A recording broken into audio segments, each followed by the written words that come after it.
दोस्तों नमस्कार। मैं आपका दोस्त यूट्यूबर MS मोटिवेशनल चैनल पर स्वागत करता हूं।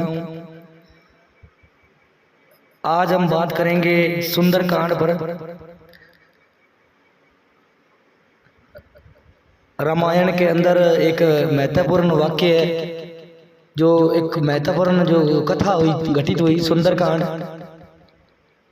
लेकिन उससे पहले अगर आप मेरे चैनल पर नए हैं तो चैनल को सब्सक्राइब और शेयर कर दें, बेल आइकन का बटन दबा दें। तो आइए दोस्तों बात करते हैं सुंदरकांड पे। हनुमान का सागर। बड़े बड़े गुजरातों से भरे हुए महेंद्र प्रताप के समतल प्रदेश में खड़े हुए हनुमान जी वहां जलाशय में स्थित हुए विशालकाय हाथी के समान जान पड़ते थे। सूर्य, इंद्र, पवन, ब्रह्मा आदि वेदों को प्रणाम कर हनुमान जी ने समुद्र लंघन का दृढ़ निश्चय कर लिया। अपने शरीर को असीमित रूप से बढ़ा लिया। उस समय वे अग्नि के समान जान पड़ते थे। उन्होंने अपने साथी वानरों से कहा, हे मित्रों, जैसे ही रामचंद्र जी का छोड़ा हुआ बाण वायु वेग से चलता है, वैसे ही तीव्र गति से लंका में जाऊंगा। वहां पहुंचकर सीता जी की खोज करूंगा। यदि वहां भी उनका पता न चला तो रावण को बांधकर रामचंद्र जी के चरणों में लाकर पटक दूंगा। आप विश्वास रखें कि मैं स्वतः कृतकृत्य होकर ही सीता के साथ लौटूंगा, अन्यथा वानर सहित लंकापुर को उखाड़ कर लाऊंगा। इतना कहकर हनुमान जी आकाश में उछले और अत्यंत तीव्र गति से लंका की ओर चले। उनके उड़ते ही उनके झटके से साल आदि अनेक वृक्ष पृथ्वी से उखड़ गए और वे भी उनके साथ उड़ने लगे। फिर थोड़ी दूर तक उड़ने के पश्चात वृक्ष एक एक कर समुद्र में गिरने लगे।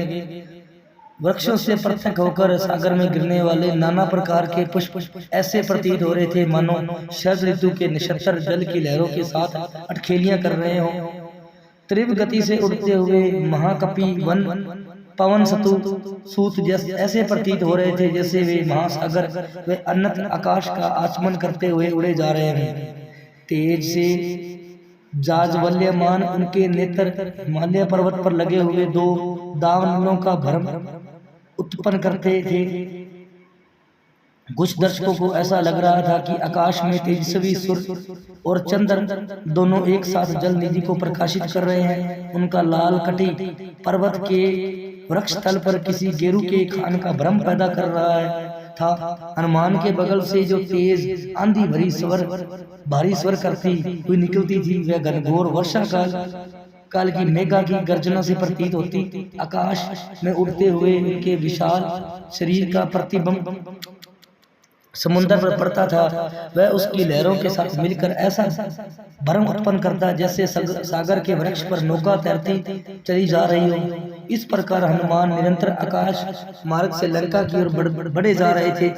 हनुमान के अद्भुत बल और पराक्रम परीक्षा करने के लिए देवता, गंधर्व, सिद्ध और महर्षियों ने नाग माता सुरसा के पास जाकर कहा, हे नाग माता, तुम जाकर वायुपुत्र हनुमान की यात्रा में विघ्न डालकर उनकी परीक्षा लो। वे लंका में जाकर रामचंद्र का कार्य सफलता पूर्वक कर पाएंगे या नहीं। ऋषियों के मम्र को समझकर सुरसा विश्वकालीय राक्षसनी का रूप धारण करके समुद्र के मध्य में जाकर खड़ी हो गई। उसने अपने रूप का अत्यंत विकृत बना लिया। हनुमान को अपने सम्मुख पाकर बोली, आज मैं तुम्हें अपना आहार बनाकर अपनी शुद्धता को शांत करूंगी। मैं चाहती हूँ तुम मेरे समय में मेरे मुख में प्रवेश करो ताकि मैं तुम्हें खाने के लिए बर्तन न करना पड़े। सुरसा के शब्दों को सुनकर हनुमान बोले, तुम्हारी इच्छा पूरी करने के लिए मुझे कोई आपत्ति नहीं है, किंतु इस समय मैं अयोध्या के राजकुमार रामचंद्र जी के कार्य से जा रहा हूँ। उनकी पत्नी को रावण चुरा कर लंका ले गया। मैं उनकी खोज करने के लिए जा रहा हूँ। तुम भी रावण के राज्य में रहती हो, इसलिए इस कार्य में मेरी सहायता करना तुम्हारा कर्तव्य है। लंका से जब अपना कार्य सिद्ध कर लौटूंगा तब अवश्य तुम्हारे मुख में प्रवेश करूंगा और मैं तुम्हें वचन देता हूँ। हनुमान की प्रतिज्ञा पर ध्यान न देते हुए सुरसा बोली, जब तक तुम मेरे मुख में प्रवेश नहीं करोगे मैं तुम्हारे मार्ग से नहीं हटूंगी। यह सुनकर हनुमान बोले, अच्छा तुम अपने मुख को अधिक से अधिक खोलकर मुझे निगल लो, मैं तुम्हारे मुख में प्रवेश करने को तैयार हूँ। यह कहकर महाबली हनुमान ने योग शक्ति से अपने शरीर को आकार को बढ़ाकर 40 कोस का कर लिया। सुरसा भी अपूर्व शक्तियों से संपन्न थी, उसने तत्काल अपना मुख 80 कोस तक फैला दिया। हनुमान ने अपना शरीर एक अंगूठे के समान छोटा कर लिया, तत्काल उसने मुख में घुसकर बाहर निकल आए। फिर बोले, अच्छा सुरसा मैं तुम्हारी इच्छा पूरी हुई, अब मैं जाता हूँ, प्रणाम। इतना कहकर हनुमान आकाश में उड़ गए। पवन सुत थोड़ी ही दूर गए थे कि सिंहस्का नामक राक्षसी की उन पर दृष्टि पड़ी। वह हनुमान को खाने के लिए ललायित हो उठी। वह छाया ग्रहण विद्या में पारंगत थी, जिस किसी प्राणी की छाया पकड़ लेती वह उसके बंधन में बंधा चला आता था। जब उसने हनुमान की छाया को पकड़ लिया तो हनुमान की गति अवरुद्ध हो गई। उन्होंने आर्चे से सहिका की ओर देखा और वे समझ गए सुग्रीव ने जिस अद्भुत छायाग्राही प्राणी की बात कही थी संभवतः वो यही है। यह सोचकर उन्होंने योग बल से अपने शरीर का विस्तार मेघ के समान अत्यंत विशाल कर लिया। सिंहिका ने अपना मुख तत्काल आकाश से पाताल तक फैला लिया और गरजती हुई उनकी ओर दौड़ी। यह देखकर हनुमान अत्यंत लघु रूप धारण करके उसके मुख में जा गिरे। अपने तीक्ष्ण नाखूनों से उनकी मर्म स्थलों को फाड़ डाला। इसके पश्चात बड़ी फुर्तीली से बाहर निकलकर आकाश की ओर उड़ चले। राक्षसनी शिक्षित होकर समुद्र में गिर पड़ी और मर गई। 400 योजन अलंघनीय समुद्र को लांघकर महाबली हनुमान जी त्रिकुट नामक पर्वत के शिखर पर स्वस्थ भाव से खड़े हो गए। कपिशिष्ट ने वहां सरल चीड़, कनेर, खिले हुए खजूर, प्रियाल, चिरंजी, मूंजलिंद, जंबीरी, नींबू, कुटज, केतक, केवड़े, सुंगधपूर्ण, प्रियंगू, पिपली, नीप, कदम्ब या अशोक, चितवन, असन, कोविदार तथा खिले हुए कुरवीर भी देखे। फूलों के भार से लदे हुए तथा मुकुलित अतिल खिले अध खिले बहुत से वृक्ष भी उनके दृष्टि गोचर हुए, जिनकी डालियां झूम रही थी और जिन पर नाना प्रकार के पक्षी कलरव कर रहे थे। हनुमान जी धीरे धीरे अद्भुत शोभा से प्रसन्न रावण पालित लंकापुरी के पास पहुंचे। उन्होंने देखा लंका के चारों ओर कमलों से सुशोभित जलपुरी खाई खुदी हुई है। वह महापुरी सोने की चहरद्वारी से घिरी हुई थी। श्वेत रंग की ऊंची ऊंची सड़कें उस सब को घेरे हुए थी। सैकड़ों गगनचुंबी अटलाइकाएं ध्वजा पताका फहराती हुई इस नगरी की शोभा बढ़ा रही थी। इस पुरी के उत्तर पर द्वार पर पहुंचकर वानर वीर हनुमान जी चिंता में पड़ गए। लंकापुरी भयानक राक्षसों से प्रकार से भरी हुई थी, जैसे पताल की भोगतपुरी नागों से भरी रहती है। हाथों में शूल और पटिश लिए बड़ी बड़ी दाढ़ी वाले बहुत से शूरवीर घोर राक्षस लंकापुरी की रक्षा कर रहे थे।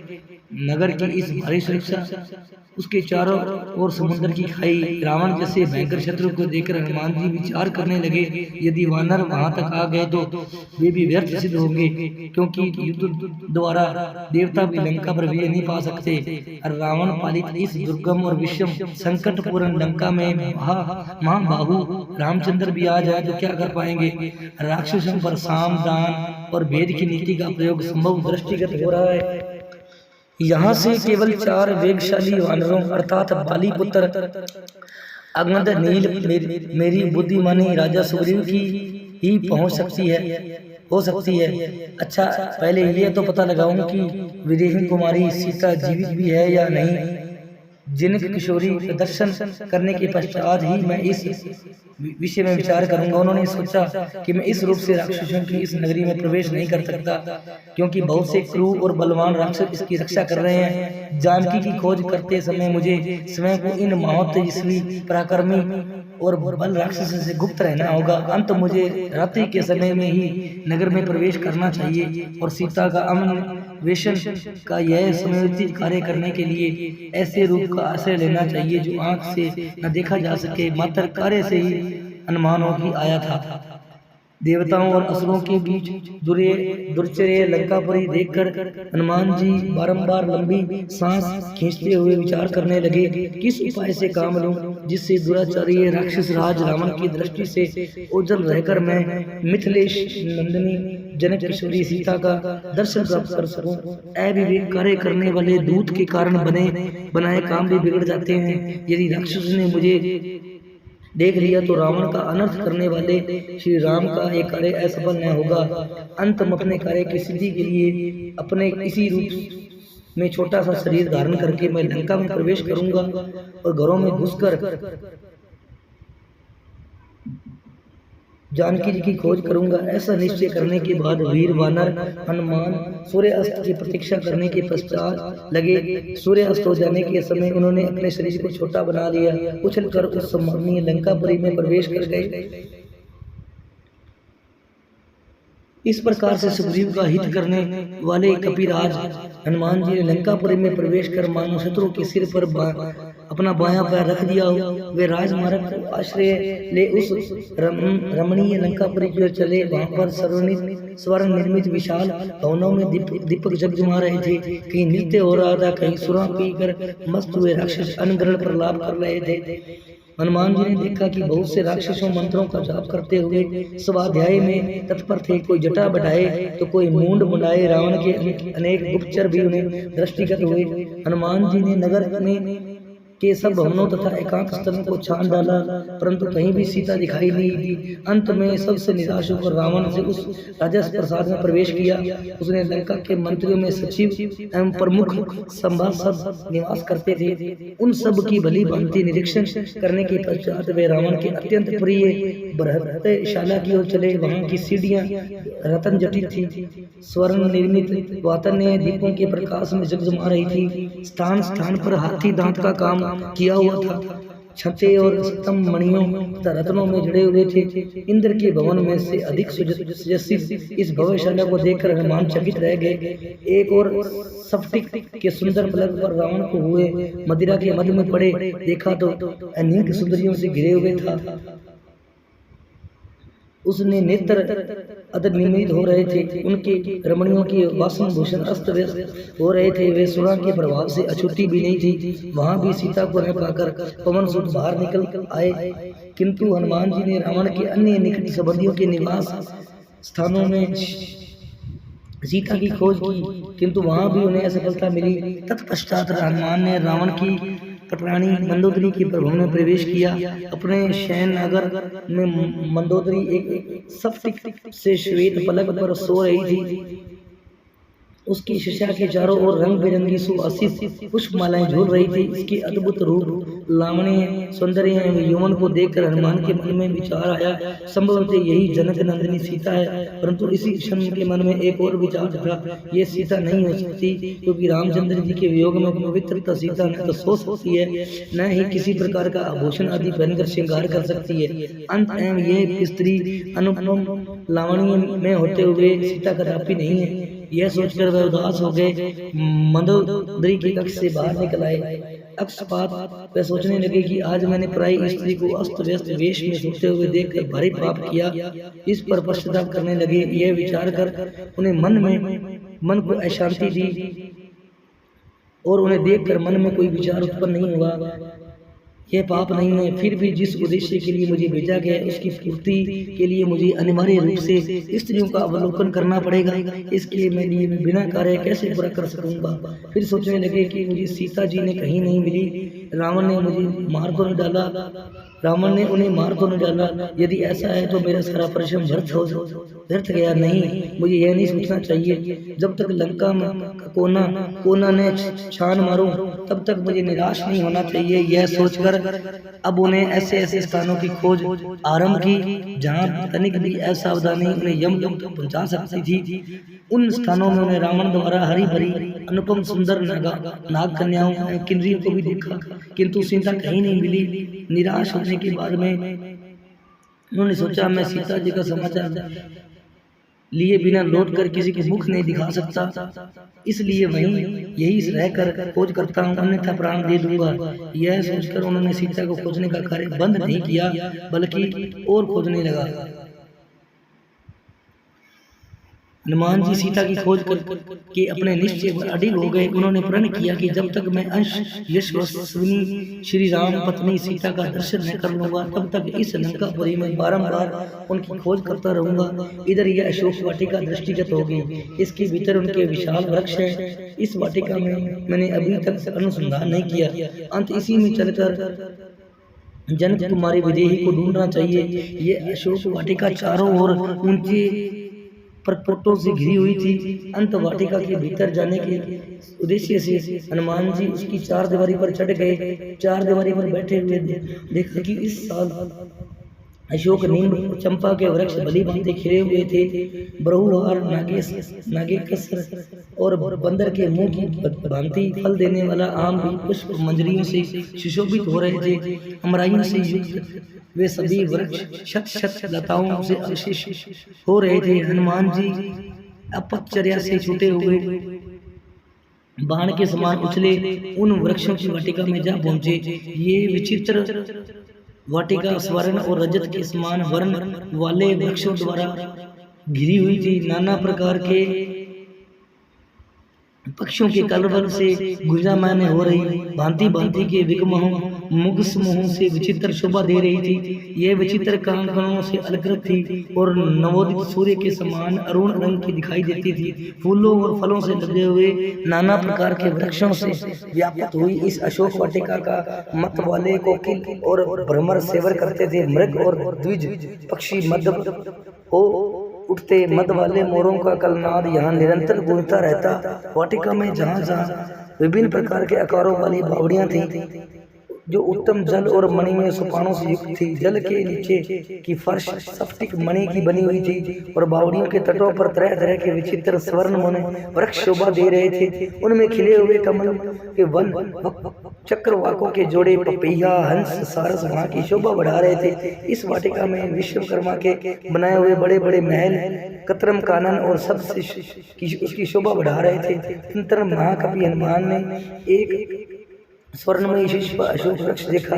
बहुत से लता वितामों अगणमत पत्रों से व्यापक था और सब और स्वर्ण में विदाओं से घिरा हुआ था। महान वेगशाली हनुमान जी इस वृक्ष पर यह सोच कर चढ़ गए, मैं यहीं से श्री रामचंद्र जी के दर्शन के लिए उत्सुक हुई। वेदहनी सीता को देखूंगा जो दुख से आतुर इच्छा अनुसार इधर उधर जाती होगी। इस प्रातःकाल की संतोष उपासना का समय है। अंत संध्याकालीन उपासना के लिए विदेही अवश्य ही यहाँ पधारेगी।